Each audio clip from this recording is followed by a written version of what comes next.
You ask Tiger to solve.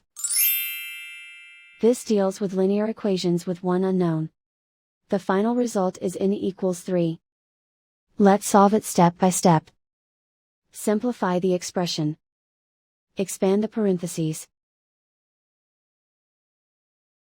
Simplify the arithmetic. Group all in terms on the left side of the equation. Add 2 into both sides.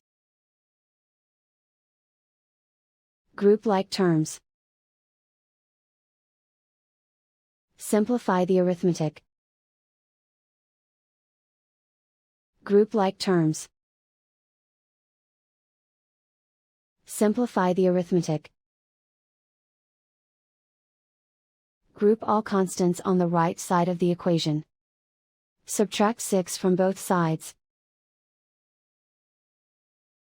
Simplify the arithmetic.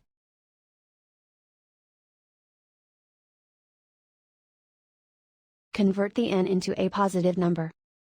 Multiply both sides by -1.